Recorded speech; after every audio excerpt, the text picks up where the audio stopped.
Bom, então, boa tarde a todos. A gente agradece a presença de todos que estão aqui hoje. Apesar das dificuldades que a gente teve para organizar tudo, vocês sabem do que eu estou falando, a gente finalmente conseguiu fazer a aula inaugural, a primeira aula inaugural da Liga de Medicina de Emergência, né? Hoje com os convidados doutora e doutor Heloísa Takasso Pérez e Christian Kazuo Akuta, os dois aqui da casa, certo? Né?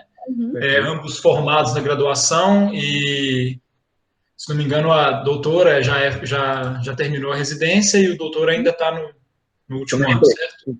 Eu vou deixar outras apresentações mais detalhadas por conta deles. Então, mais uma vez, muito obrigado a todos os presentes, muito obrigado aos palestrantes, é uma honra recebê-los aqui, muito obrigado pela disponibilidade do tempo de vocês, e eu passo a palavra para vocês.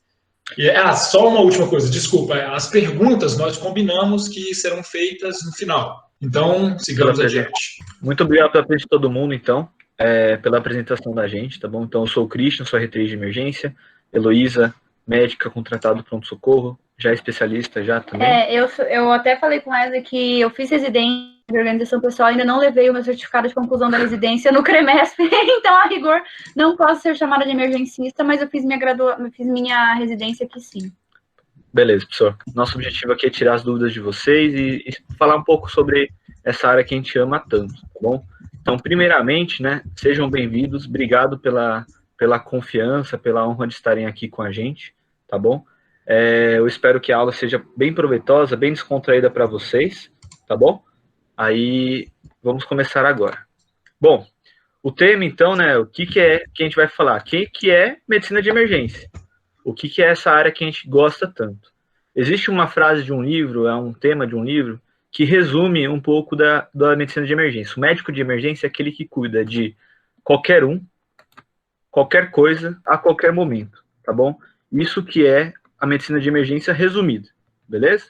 Bom, então a nossa faixa de população vai desde o neonato até o paciente idoso, a paciente gestante, qualquer pessoa que venha para o pronto-socorro na sala vermelha ou que eu vá atender no pré-hospitalar vai ser um paciente que a gente tem que saber cuidar, tá bom?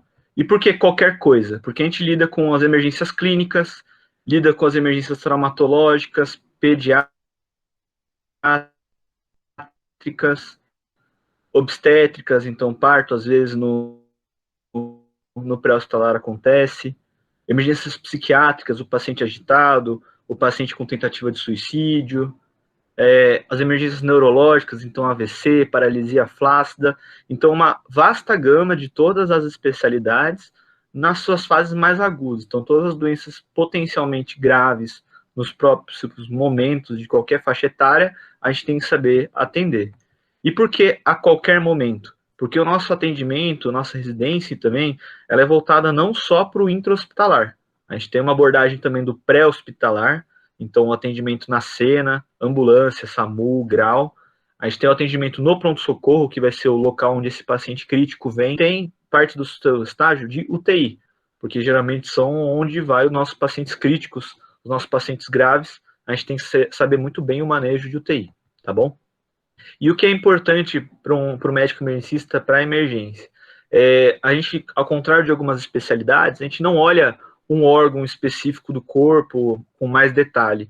A gente acaba tendo que ter uma ideia geral do fígado, pulmão, cérebro, porque tudo isso pode estar envolvido nas doenças e estar acarretando em alguma causa grave para o nosso paciente. Então, a gente acaba tendo que ter um foco multidirecionado, principalmente quando o paciente não tem muito claro de onde que está vindo o problema dele.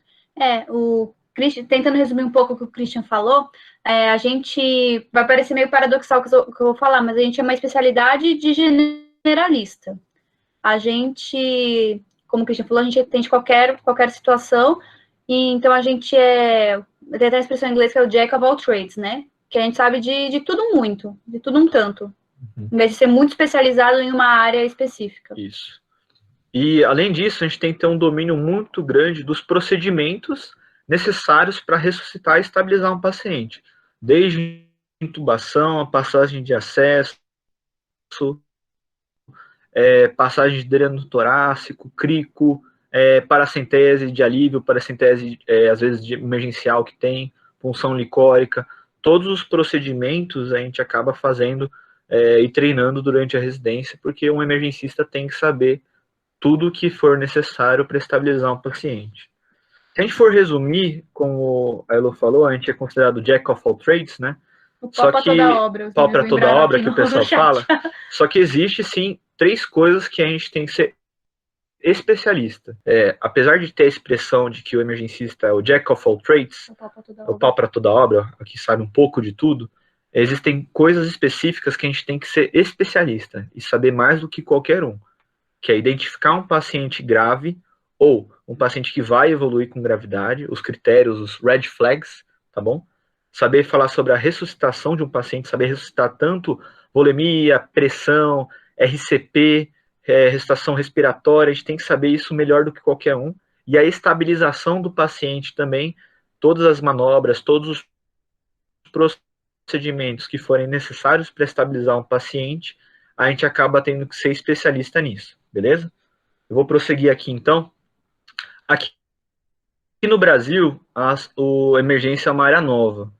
Ela foi reconhecida como emergência e a primeira residência que foi reconhecida, assim, entre o Ceará e o Sul, a Unicamp foi uma das primeiras a ter turma de residência de emergência de fato. A Elo é da primeira turma aqui da Unicamp. Então, como especialidade, a gente está com reconhecimento há 5 anos. Assim, só, desculpa te interromper de novo, Cazu. Antes, já fazia alguns 20 anos, existiam estágios de especialização em emergência em Porto Alegre e em Fortaleza, que foram os primeiros do Brasil, mas naquela época não era reconhecida a especialidade... A emergência não era reconhecida como especialidade. Até pouco tempo atrás, era uma área de atuação das pessoas que fizessem clínica médica. Fazia clínica médica, depois fazia um R3 de emergência. Perfeito. E, bom, quais são os locais que aqui em São Paulo vai ter residência de emergência, né? Aqui em São Paulo tem na Unicamp, 4 vagas, a USP, tem a Unifesp, USP Ribeirão, Santa Casa de Barretos, Hospital Santa Marcelina, tem um cara muito bom lá, tá bom? O Oswaldo Cruz, o Grajaú também, do Sírio-Libanês, o AUC, e também o Albert Einstein, tá bom? Então, caso alguém tenha interesse um dia prestar residência em São Paulo, essas são as áreas que tem aqui, pode atualizar, pode estar abrindo novos cursos, mas perceba em vermelho qual que é a melhor que vocês têm que se prestar com certeza. Bom, como toda a especialidade, né, a gente fala sobre emergência, a gente fala sobre as coisas boas que ela traz, a gente gosta muito de emergência, só que a gente também tem que conhecer os desafios. Todas as especialidades médicas vão ter desafios próprios delas e mais gerais, e esses são alguns que eu trouxe que acho que são os maiores desafios na medicina de emergência em si. Bom, primeiro deles é que a gente é uma área nova. Então, apesar de já existir há um bom tempo nos Estados Unidos e aqui no Brasil já ter um curso de emergência prévio, que a residência em si só foi reconhecida há pouco tempo. Então, tem muita gente que nem sabe o que é um emergencista. É por isso até que o tema da aula é, afinal, o que é medicina de emergência? Entender que medicina de emergência é uma especialidade. Então, a gente lida com emergências traumatológicas, psiquiátricas, neurológicas, clínicas, ginecológicas, pediátricas. Então, é difícil ainda mudar essa ideia de alguns hospitais, de alguns lugares. Então, a gente ainda enfrenta muita reação de, nossa, mas o que você está fazendo aqui? O que é você, afinal? É difícil ainda nesse começo, talvez com o tempo, depois da pandemia principalmente, a emergência comece a ficar mais reconhecida como especialidade. Só fazer um outro parênteses, já mudou um tanto, assim, de quando eu era R1 até agora, né? Eu terminei a residência em 2018, faz 2 anos que eu sou emergencista.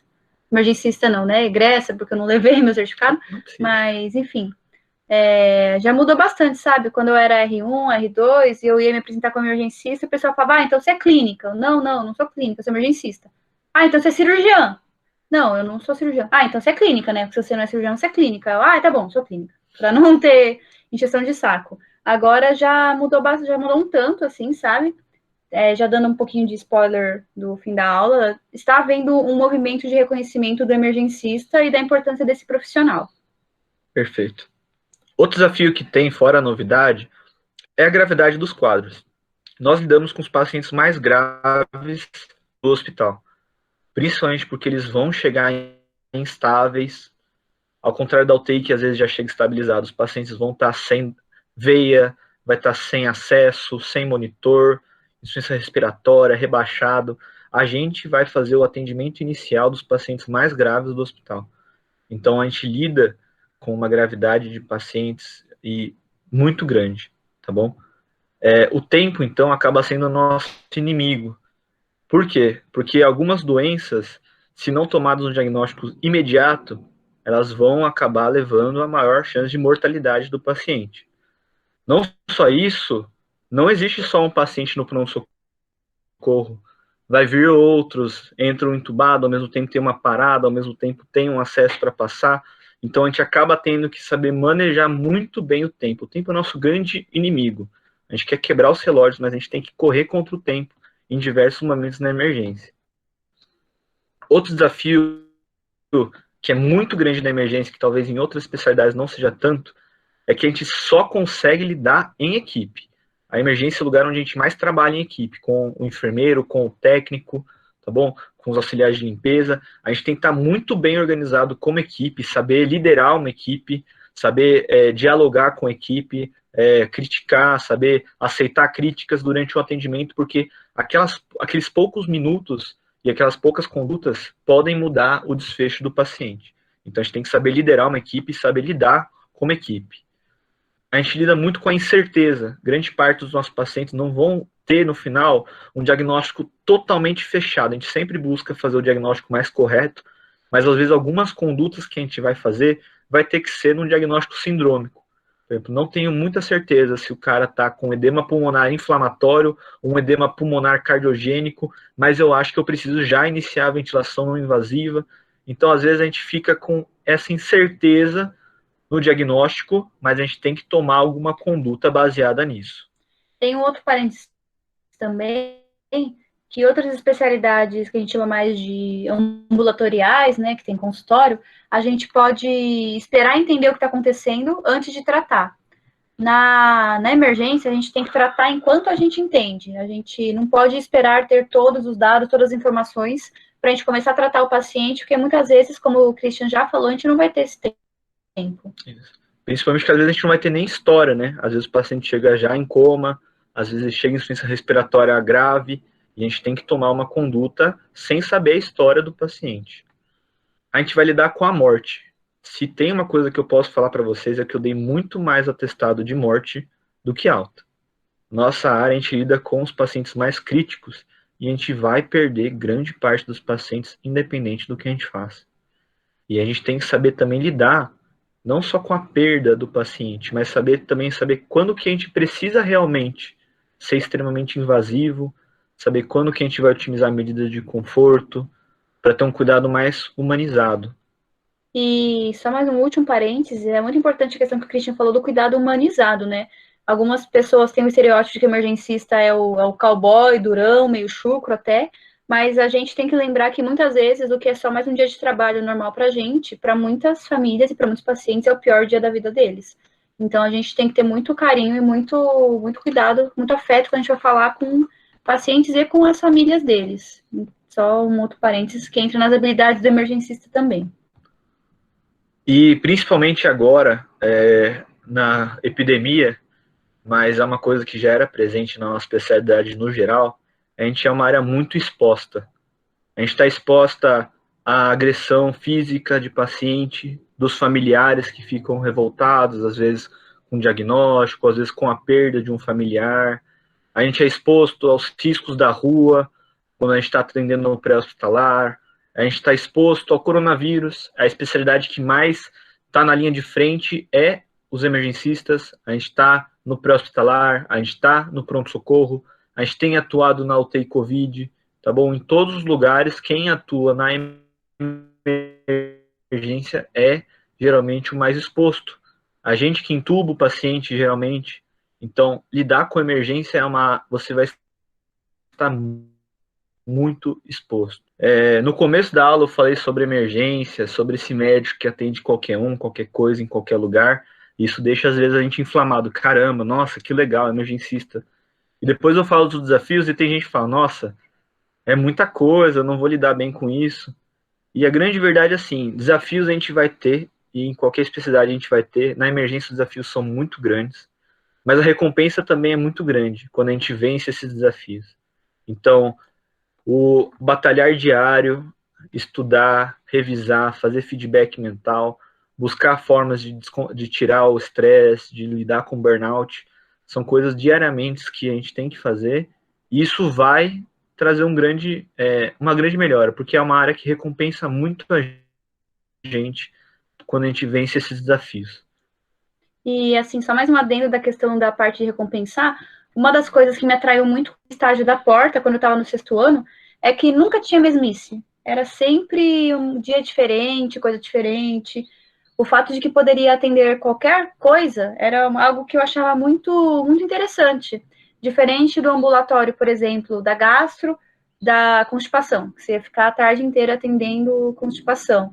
Era algo que para algumas pessoas é fantástico, mas para mim eu achava, não gostava dessa mesmice. Então, a questão de que na emergência a gente pode atender qualquer coisa, realmente qualquer um com qualquer coisa, era uma coisa que me atraía muito. Além da questão da gratificação que o Christian falou de atender os pacientes bem e de eles se recuperarem. Perfeito. E bom, pessoal, para finalizar, desculpa todos os problemas que deram, né? Infelizmente, esse formato de aula é um pouco difícil por isso. Eu queria agradecer muito a presença de todo mundo, o convite da Liga de Emergências. Espero que a gente possa fazer novas aulas, novas conversas. E agradeço também a todo mundo. Até a próxima. Caso tenham dúvidas sobre medicina de emergência, algum tema mais específico, quis dar uma aula mais geral, mais descontraída, tá bom? Porque próximo do almoço, né? E mandem agora para mim as dúvidas sobre medicina de emergência, que eu vou finalizar aqui.